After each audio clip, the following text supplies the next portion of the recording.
ओम शांति। आज 26 अप्रैल 2022 के बाबा के अनमोल मधुर महावाक्य सुनेंगे। आज की मुरली में बाबा कहे, बच्चे इस पुराने शरीर में रहते जो भी हिसाब किताब आए उसको प्यार से बाबा की याद में रह करके चुकता करना है। बाबा कहे, तुम बच्चों को सदा निर्भय बनना है, निडर बनना है। शरीर छोड़ने का डर नहीं रहना चाहिए। बाबा कहे, अगर ये शरीर छूट भी जाए तो कोई बात नहीं, आत्मा तो अविनाशी है। वो पुनर्जन्म लेकर के पुनः पुरुषार्थ करके आगे बढ़ती है। बाकी इसमें तुम्हें डरना नहीं है। लेकिन बाबा ने एक और सूक्ष्म बात कही, जितना हो सके बाप को याद करो और सर्विस करते जाओ तो आयु भी बढ़ जाएगी।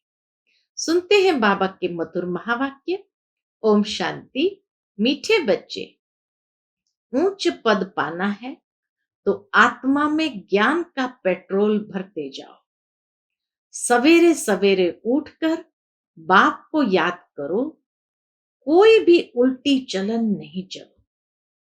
प्रश्न है आज की मुरली से, बाबा हर बच्चे की जन्म पत्री जानते हुए भी सुनाते नहीं, क्यों? उत्तर है, क्योंकि बाबा कहते, मैं हूं शिक्षक, मेरा काम है तुम बच्चों को शिक्षा देकर सुधारना। बाकी तुम्हारे अंदर क्या है यह मैं सुनाऊंगा नहीं। मैं आया हूं आत्मा को इंजेक्शन लगाने, न कि शारीरिक बीमारी ठीक करने। दूसरा प्रश्न है, तुम बच्चे अभी किस बात से डरते नहीं हो, क्यों? उत्तर है, तुम अभी इस पुराने शरीर को छोड़ने से डरते नहीं हो, क्योंकि तुम्हारी बुद्धि में है हम आत्मा अविनाशी है। बाकी यह पुराना शरीर भल चला जाए, हमें तो वापस घर जाना है। हम अशरीरी आत्मा है। बाकी इस शरीर में रहते बाप से ज्ञान अमृत पी रहे हैं। इसलिए बाबा कहते, बच्चे सदा जीते रहो, सर्विसेबल बनो तो आयु बढ़ती जाएगी। बाबा का आशीर्वाद भी है और बाबा युक्ति भी बताते, जितना सर्विसेबल बन करके अनेक आत्माओं को सुख देंगे तो उनकी दुआओं से आयु भी बढ़ती जाएगी। आज की मुरली से पहले गीत है, बचपन के दिन भुला न देना, आज हंसे कल रुला न देना। ओम शांति। बच्चों ने गीत सुना, जिसको अब मम्मा बाबा कहते हैं उनको भुलाना नहीं है। गीत जिन्होंने बनाया है वह तो अर्थ को समझते नहीं है। यह निश्चय ही नहीं है कि हम उस परम पिता परमात्मा की संतान है। उस परम पिता परमात्मा को पतितों को पावन बनाने के लिए आना पड़ता है। कितनी ऊंची सर्विस पर आते हैं, कितनी ऊंची सर्विस पर स्वयं भगवान आते हैं। उनको कोई अभिमान नहीं है। उसको कहा जाता है निरअहंकारी। उनको निश्चय बुद्धि व देही अभिमानी होने की बात नहीं। वह कब संशय में आते नहीं। देह अभिमानी बनते ही नहीं। मनुष्य देह अभिमानी बनते हैं तो फिर देही अभिमानी बनने में कितनी मेहनत लगती है। देह अभिमानी बनते हैं तो देही अभिमानी बनने में फिर कितनी मेहनत लगती है। बाबा कहते हैं, अपने को आत्मा समझो। मनुष्य तो कह देते हैं अपने को परमात्मा समझो। कितना फर्क है। भगवान कहते अपने को आत्मा समझो, मनुष्य कहते अपने को परमात्मा समझो। कितना फर्क है। एक तरफ याद करते हैं पति पावन को, फिर कहते हैं सब में परमात्मा है। उनको जाकर समझाना है। बाबा देखो कहाँ से आया है। उनको समझाना है कि बाबा देखो कहाँ से आया है। तुम बच्चों को सुधारने के लिए, जिनको पक्का निश्चय है वह तो कहते हैं बरोबर आप हमारे माता पिता हो। हम आपकी श्रीमत पर चल श्रेष्ठ देवता बनने के लिए यहाँ आए हैं। परमात्मा तो सदैव पावन ही पावन है। उनको बुलाते हैं पतित दुनिया में आओ, तो जरूर पतित शरीर में ही उसको आना पड़े। बाबा कहे जब बुलाते हैं कि पतित दुनिया में आओ, तो जरूर पतित शरीर में ही उसको आना पड़ेगा। पतित दुनिया में तो पावन शरीर होता ही नहीं। तो बाप देखो कितना निरहंकारी है, पतित शरीर में आना पड़ता है। हम अपने को संपूर्ण नहीं कहेंगे, अब बन रहे हैं। ब्रह्मा बाबा भी कहते हैं हम अब अपने को संपूर्ण नहीं कहेंगे, अब बन रहे हैं। अब बेहद का बाप कहते हैं बच्चे श्रीमत पर चलो। बाप श्रीमत देते हैं। क्या श्रीमत देते हैं? सवेरे उठकर याद करो तो पाप भस्म हो जाए। श्रीमत पर नहीं चलेंगे तो विकर्म विनाश नहीं होंगे, बंदर के बंदर ही रह जाएंगे और फिर बहुत कड़ी सजा खानी पड़ेगी। जानवर आदि तो सजा नहीं खाते हैं, सजा मनुष्य के लिए है। अगर बैल किसको मारता है, वह मर भी जाए तो क्या उनको जेल में डालेंगे? बैल ने अगर किसी को मारा और वो व्यक्ति मर गया, तो बाबा कहे क्या बैल को जेल में डालेंगे? मनुष्य को तो फौरन जेल में डाल देंगे। बाप समझाते हैं इस समय मनुष्य तो उनसे भी बदतर है, जानवर से भी बदतर बन गया है। इसलिए सजा मनुष्य के लिए है, जानवरों के लिए नहीं है। उनको फिर मनुष्य से देवता बनना है। इतना जानवर से बदतर जो बन गया, उनको भगवान आकर देवता बनाते हैं। बाबा समझाते हैं ये लक्ष्मी नारायण भी गीता का ज्ञान नहीं जानते हैं, वहां दरकार ही नहीं, क्योंकि बाप है रचयिता। वहां कोई त्रिकालदर्शी होते ही नहीं। अभी यह लोग त्रिकालदर्शी न होते हुए भी कह देते हम भगवान हैं। बाबा कहे लक्ष्मी नारायण त्रिकालदर्शी नहीं है, लेकिन यहां मनुष्य त्रिकालदर्शी न होते हुए भी कह देते हम भगवान हैं। तो बड़े अक्षरों में लिख दो कि गीता का भगवान परम पिता परमात्मा है, न किसी कृष्ण। मूल्य एकज भूल ही किसकी बुद्धि में नहीं बैठती है, न बच्चे किसकी बुद्धि में बिठाते हैं। भारत ही स्वर्ग था, ये भूल गए हैं। कल्प की आयु ही लाखों वर्ष कह दी है। इसलिए कोई पुरानी चीज मिलती है तो कहते हैं ये लाखों वर्ष की है। कभी कोई कोई कहते भी है क्राइस्ट से 3000 वर्ष पहले भारत स्वर्ग था। तुम जानते हो हम भी देवता थे, माया ने बिल्कुल ही कौड़ी तुल्य बना दिया है। कोई भी मूल्य नहीं है, अब मनुष्य की कोई भी मूल्य नहीं है। तो अब तुम बच्चों को भी घोर अंधियारे से निकलना चाहिए। कभी कोई ऐसा कर्तव्य नहीं करना चाहिए जो तुमको भी कहना पड़े कि तुम कोई बंदर हो। मैं कितना दूर देश से आता हूं तुम्हारे मैले कपड़े धोने के लिए। तुम्हारी आत्मा बिल्कुल मैली हो गई है। अब मुझे याद करो तो तुम्हारी ज्योति जग जाए।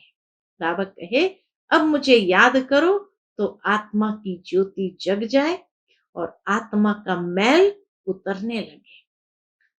ज्ञान का पेट्रोल भरते जाओ तो वहां भी कुछ पद पाओ। आत्मा के अंदर शक्ति भरते जाओ।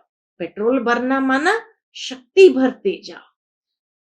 जिसके आधार से वहां भी कुछ पद पाओ, वहां जाकर दास दासी बनो, यह तो अच्छा नहीं है। यह है राजयोग, तो पद पाना चाहिए ऊंचा। दास दासी जाकर बने तो भगवान से क्या वर्षा पाया? कुछ भी नहीं। बाबा से कोई पूछे तो फट से बाबा बता सकते हैं। काम करना चाहिए इशारे से। बाबा कहे काम करना चाहिए इशारे से। बिगर कहे जो काम करे सो देवता। कहने से करे वो मनुष्य, और कहने से भी न करे वह बोलना नहीं। कहने से जो करे सो मनुष्य। तुमको अब श्रीमत मिलती है देवता बनने की। श्रेष्ठ बनाने वाला बाप कहते हैं कि प्रदर्शनी में बड़े बड़े अक्षरों में ऐसा बोर्ड लगा दो तो सबकी आंख खुले कि श्री कृष्ण भगवान नहीं है, वह तो पुनर्जन्म में आते हैं। वह समझते हैं श्री कृष्ण जन्म मरण में नहीं आते हैं, वह तो हाजिरा हजूर है। श्री कृष्ण के लिए समझते वह पुनर्जन्म में नहीं आते, वह तो हाजरा हजूर है। हनुमान का पुजारी कहेगा हनुमान हाजरा हजूर है। यहां तो एक ही बाप से वर्षा लेना है। गीता का भगवान हीरे जैसा बनाते हैं, उनका नाम बदलने से भारत का यह हाल हुआ है। गीता का भगवान शिव बाबा वो आकर हमें हीरे जैसा बनाते, बाबा कहे उनका नाम बदलने से ही भारत का ये हाल हुआ है। यह बात अर्जुन इतनी जोर से समझाई नहीं है। बाबा कहे अभी यह बात इतनी जोर से समझाई नहीं है। ज्ञान का सागर तो एक ही है, वही पतित पावन है। वो लोग फिर गंगा को पतित पावनी कहते हैं। अब सागर से तो गंगा निकली है, तो क्यों नहीं सागर में जाकर स्नान करे? वहीं जाकर स्नान करना चाहिए। उनको समझाने के लिए बच्चों में परिस्तानी गुण चाहिए। ऐसे जो एकदम कट्टर है उनको समझाने के लिए बाबा कहे बच्चों में परिस्तानी गुण चाहिए। सबको समझाना चाहिए। हम तो बाप की ही महिमा करते हैं। निराकार परमात्मा को तो सब मानते हैं, परंतु सिर्फ सर्वव्यापी कह देते हैं। कहते भी है हे राम, हे परमात्मा। माला सिमरते हैं ना, ऊपर में है फूल, उसका भी अर्थ नहीं समझते। फूल और मेरु युगल दाना, मात पिता प्रवृत्ति मार्ग है ना। रचना रचेंगे तो जरूर मात पिता चाहिए, तो इन द्वारा बैठ लायक बनाते हैं। जो फिर माला सिमरी जाती है। परमात्मा का आत्मा का रूप क्या है? परमात्मा का आत्मा का रूप क्या है वह भी नहीं जानते हैं। तुमने नई बात सुनी है। परमात्मा एक छोटी बिंदी है। ये नई बात बाबा ने हम बच्चों को समझाई कि परमात्मा एक छोटी बिंदी है, कोई बड़ा स्वरूप नहीं है। वंडर है ना, इतनी छोटी बिंदी को कोई ज्ञान सागर मानेंगे? इसीलिए वो मानते नहीं। इतनी छोटी बिंदी वो कोई ज्ञान सागर होंगे? तो बाबा कहे इतनी छोटी बिंदी को कोई ज्ञान सागर मानेंगे? मनुष्य को मानते हैं, परंतु वह तो मनुष्य को मनुष्य द्वारा ही ज्ञान मिलता है, जिससे दुर्गति ही हो गई है। यहाँ तो भगवान खुद आकर ज्ञान दे सदगति करते हैं, अर्थात राजाओं का राजा बनाते हैं। तुम वंडर खाते हो। आत्मा छोटी सी बिंदी है, अति सूक्ष्म है, तो बाप भी ऐसा ही होगा ना। और है कितनी बड़ी अथॉरिटी, है छोटी सी बिंदी लेकिन है कितनी बड़ी अथॉरिटी। कैसे पतित दुनिया और पतित शरीर में आकर पढ़ाते हैं। लोग क्या जाने इन बातों को। वह तो उल्टे लटके हुए हैं। अब बाप फरमान करते हैं, जो मेरी मत पर चलेंगे वही स्वर्ग का मालिक बनेंगे। इसमें डरने की बात ही नहीं। हम आत्मा अशरीरी है, अब वापस जाना है। मैं तो अविनाशी आत्मा हूं, बाकी ये पुराना शरीर भल चला जाए। हाँ, बाबा ज्ञान अमृत पिलाते हैं, इसलिए भल जीते रहे। चाहना यही है कि बस अंत तक हम ज्ञान अमृत पीते रहे, इसीलिए बीच से कोई जाना नहीं चाहते हैं। तो बाबा कहे, ये तो पुराना शरीर है, भल चला जाए। हाँ, बाबा ज्ञान अमृत पिलाते हैं, इसलिए भल जीते रहे। तो बाबा आशीर्वाद भी कर देते, वह भी जो सर्विसेबल होंगे उनकी आयु बढ़ेगी। युक्ति भी बता दी बाबा ने, जो सर्विसेबल होंगे उनकी आयु बढ़ेगी। प्रदर्शनी में बहुत सर्विस होनी है, बहुत इंप्रूवमेंट होगी। भविष्यवाणी भी कर कि प्रदर्शनी में बहुत इंप्रूवमेंट होगी। श्री कृष्ण की महिमा और परमात्मा की महिमा में बहुत फर्क है। बाप कहते हैं, तुम स्वर्ग में पावन थे, अब पतित कैसे बने हो? जानना चाहिए ना। बाप आकर पत्थर बुद्धि को पारस बनाते हैं।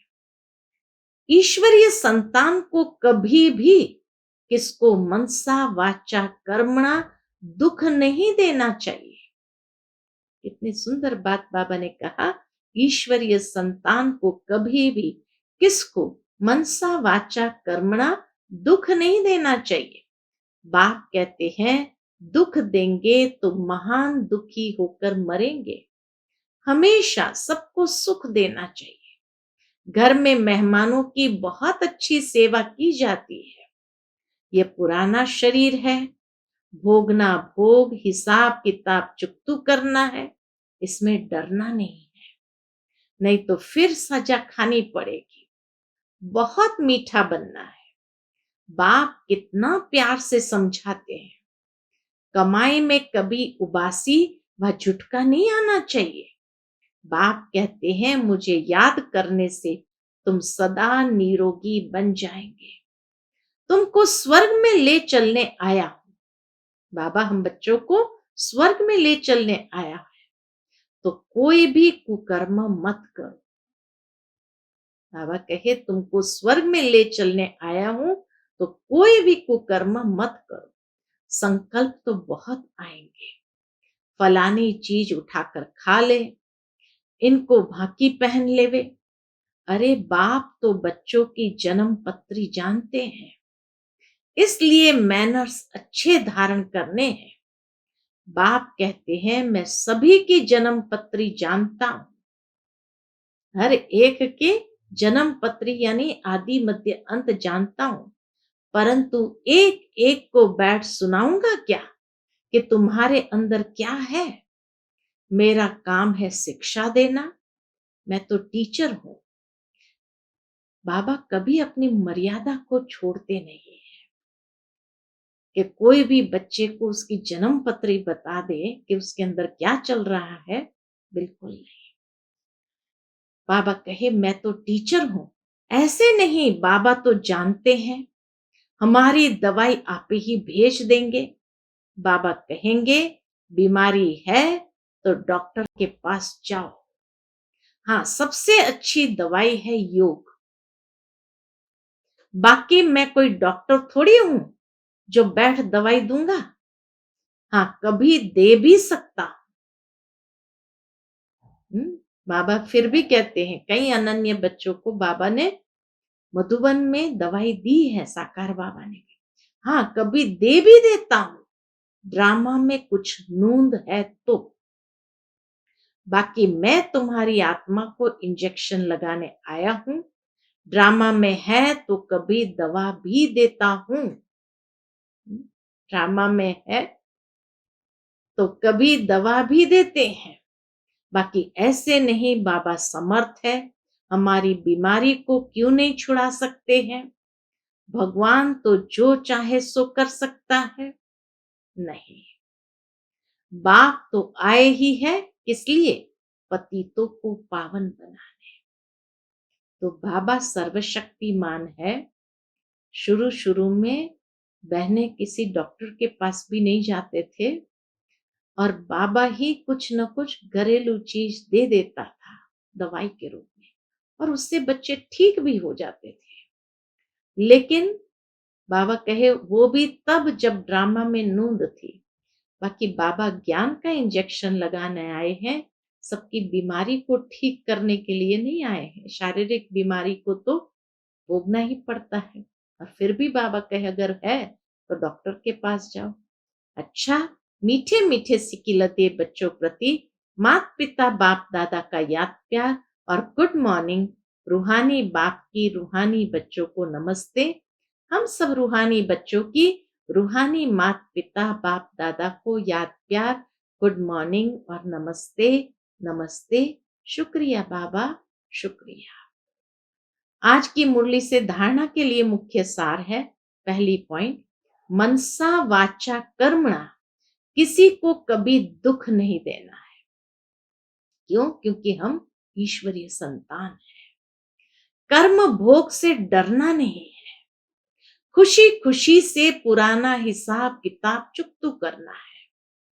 दूसरी पॉइंट, संकल्पों के वश हो कोई भी कुकर्म नहीं करना है। अच्छे मैनर्स धारण करने हैं। देवता बनने के लिए हर बात इशारे से समझ करनी है, कहलवाना नहीं है। जो इशारे से करे वो देवता, कहने से करे मनुष्य। तो इसीलिए बाबा कहे हमें अभी देवता बनना है तो इशारे से समझ करना है, कहलवाना नहीं है। आज का बाप दादा का मधुर वरदान हम बच्चों के प्रति है। बेहद के संपूर्ण अधिकार के निश्चय और रूहानी नशे में रहने वाले सर्वश्रेष्ठ संपत्तिवान भव। बेहद के संपूर्ण अधिकार के निश्चय और रूहानी नशे में रहने वाले सर्वश्रेष्ठ संपत्तिवान भव।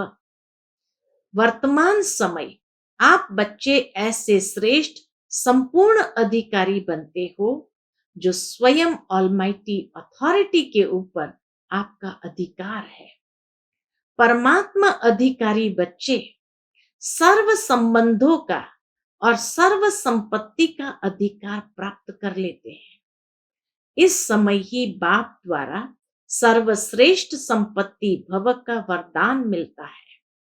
आपके पास सर्व गुणों की, सर्व शक्तियों की और श्रेष्ठ ज्ञान की अविनाशी संपत्ति है। इसलिए आप जैसा संपत्तिवान और कोई नहीं। आज का स्लोगन है, सदा अलर्ट रहो तो अलबेलापन समाप्त हो जाएगा। सदा अलर्ट रहो तो अलबेलापन समाप्त हो जाएगा। फिर मातेश्वरी जी के अनमोल महावाक्य है, और आज का विषय मम्मा ने लिया है परमात्मा के बारे में अनेक मनुष्य की मत का आखिरी फैसला। अभी तो ये सारी दुनिया जानती है कि परमात्मा एक है। उस ही परमात्मा को कोई शक्ति मानते हैं, कोई कुदरत कहते हैं, मतलब तो कोई ना कोई रूप में जरूर मानते हैं। तो जिस वस्तु को मानते हैं अवश्य वह कोई वस्तु होगी, तब तो उनके ऊपर नाम पड़े हैं। परंतु उस एक वस्तु के बारे में इस दुनिया में जितने भी मनुष्य हैं उतनी मतें हैं। ईश्वर के लिए जितने मुख उतनी बातें, जितने दिमाग उतनी मतें हैं। परंतु चीज फिर भी एक ही है। उसमें मुख्य चार मतें सुनाते हैं। कोई कहता है ईश्वर सर्वत्र है, कोई कहता है ब्रह्म ही सर्वत्र है, कोई कहता ईश्वर सत्यम माना मिथ्यम, और कोई कहता है ही नहीं, कुदरत ही कुदरत है। वो फिर ईश्वर को नहीं मानते। अब यह है इतनी मतें। वो तो समझते हैं जगत प्रकृति है, बाकी कुछ है नहीं। अब देखो, जगत को मानते हैं, परंतु जिस परमात्मा ने जगत रचा, उस जगत के मालिक को नहीं मानते। दुनिया में जितने अनेक मनुष्य हैं, उन्हों की इतनी मतें हैं, आखिरन भी इन सभी मतों का फैसला स्वयं परमात्मा आकर करता है। इस सारे जगत का निर्णय परमात्मा आकर करता है, अथवा जो सर्वोत्तम शक्तिवान होगा, वही अपनी रचना का निर्णय विस्तार पूर्वक समझाएगा। वही हमें रचना का भी परिचय देते हैं और फिर अपनी रचना का भी परिचय देते हैं। अच्छा, ओम शांति।